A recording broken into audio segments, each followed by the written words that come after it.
We the people have had enough.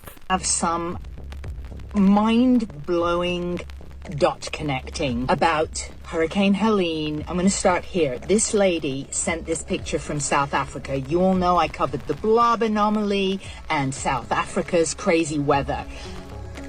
These blue jelly balls were raining on this lady's parents.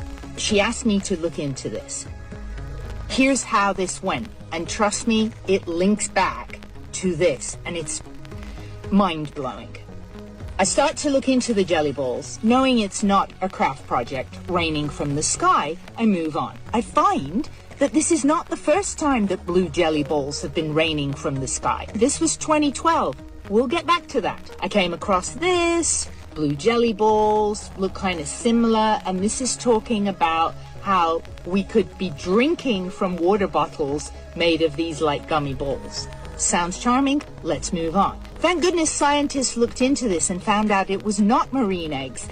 These jelly blue balls raining from the sky were made of sodium polyacrylate. So I find out that polyacrylate has an impact on temperature, and it can be used for cooling and reflecting. It is not biodegradable and doesn't decompose quickly in nature, which is a little concerning if it's raining from the sky. So I go back to looking for anything that looked like a jelly blue ball that might rain from the sky, and I found this. This is droplet mixing with a piezoelectric transducer. Piezoelectric transducers are a type of electroacoustic sound transducer that converts the electrical charges produced by some forms of solid material into energy. It is energy related.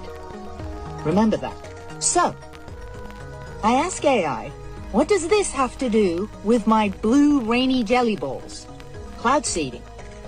While piezoelectric devices are not directly used for cloud seeding, they can contribute to the technology by helping control or monitor dispersal of the seeding materials like silver iodide, ultrasonic devices. Again, we have a sound element here. They may use piezoelectric transducers to create sound waves that can influence cloud formation and precipitation.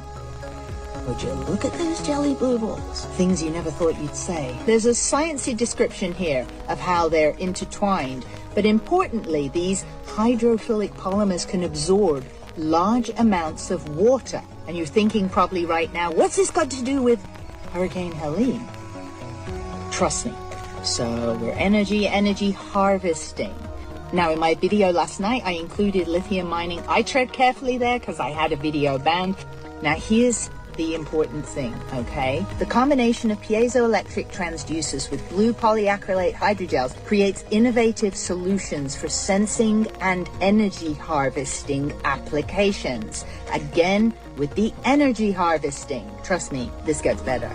Here's where a big lightning bulb went off. So this kind of magical property of converting energy from one source into something else that's usable occurs in certain materials, like quartz. Hold that thought. Again, we all know there's loads of lithium out there. Well, did you know there's a ton of quartz, like $530 billion worth of quartz? You may be aware that the growing use of AI is going to require a staggering amount of power. Well, it turns out that quartz, while not powering AI directly, has properties that enable the hardware that powers AI to function effectively. Okay, we're going to go back to sound now.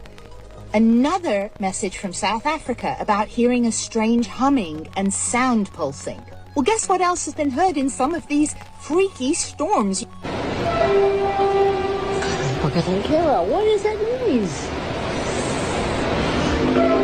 What?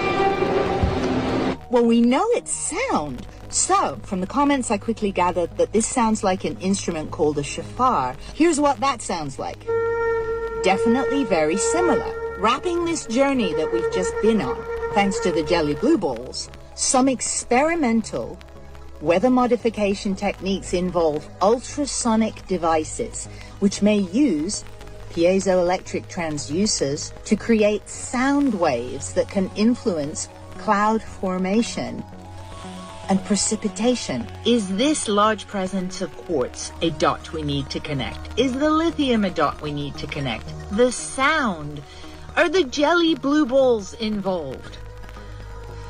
This concludes this deep dive for now. Anyone interested in emergency communications? What are they doing with They're the taking the kids if they don't have places to go, like if they don't have a camper or like something to go in. Right. They can't. They're close. CPS is coming to take They're them. taking. Yes, that's what they're doing. Even if they're living with neighbors and their parents, they're coming to take them. I know if they're in that shelter and they don't have a safe place to go when they leave that shelter, they will take them. And we have DSS lady on our team, and she confirmed it. We went to the place today, the shelter. They confirmed it. Oh my God. Yeah, no, it's real. They're taking the kids from the parents. Yes, if they don't have a safe place to take them. And they're closing the shelters by Friday.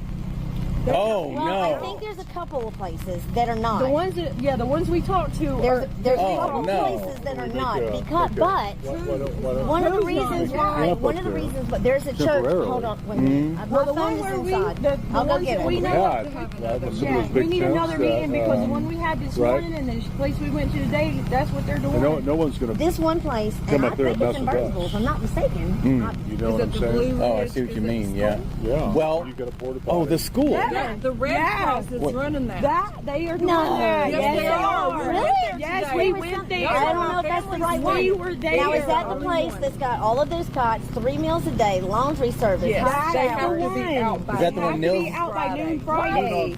Line up by Friday the 15th. Families staying in these shelters have been told if they don't have a safe place to go, they won't be taking their children with them. Authorities will step in and keep the children. This is not just a rumor. It's been confirmed by the Department of Family Services and Red Cross volunteers. If you or someone you know is facing the risk of being separated from their children, reach out to me immediately. I'm coordinating with various organizations and hundreds of individuals who are ready to open their homes to those in need, as well as organizations willing to help on the legal side of things. We cannot let families be torn apart. My priority is finding safe spaces where parents and children can stay together.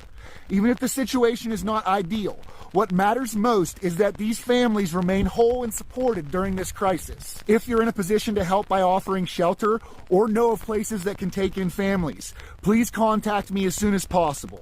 I'm compiling a list of available resources and need all hands on deck to ensure no family faces this nightmare alone.